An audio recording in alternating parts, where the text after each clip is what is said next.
It's interesting to me, and here's my prediction. I think the so-called establishment, I think they're going to eventually rally around one establishment candidate and hope that the conservative voters splinter off into different candidates.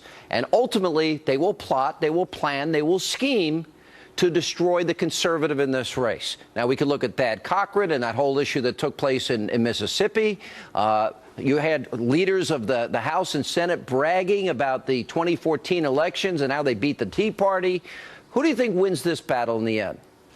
Well, we better win the battle, or we're going to lose the country. The Republican establishment, other than 2 terms of Ronald Reagan, has had its way with the Republican Party. Look, the Republican Party, I'm a member, it doesn't represent me.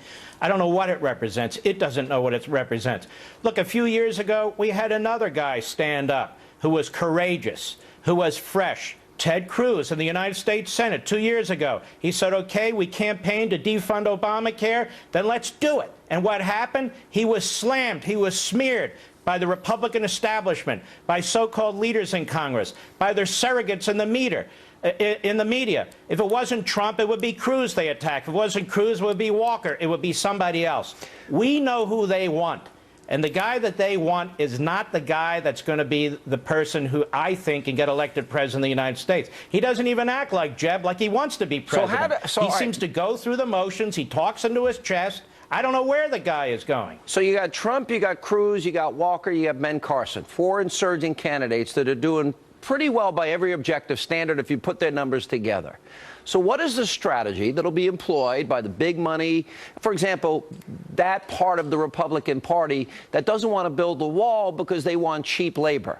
So what is their strategy to defeat the insurgency? By the way, you know, it's amazing to me. Barack Obama goes on, he comes into the presidency, he talks about, these jobs he's going to create and infrastructure, and they blow $800 billion. We have nothing to show for it. So now we want to build a wall on the southern border to protect America's sovereignty, to protect us from drug cartels, to protect us from terrorists and so forth, so we can actually manage a legal immigration system. And what do they say? It's too expensive. It's too complicated. The American people are sick of this. As for the Republican establishment, I detest them more than I detest the Democrats, and I'm going to tell you why. If they had had their way, Ronald Reagan would never have been president. He would never have had a chance to win 2 massive landslides.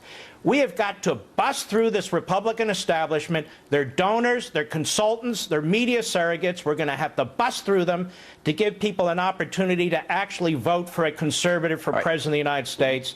And if you're under 45, I've said this many times, you've never had the chance. It's inspiring. It's invigorating. It's exciting. We need to have the difference between a conservative, a principled, articulate conservative, and one of the left-wing kooks who's running in the Democrat Party.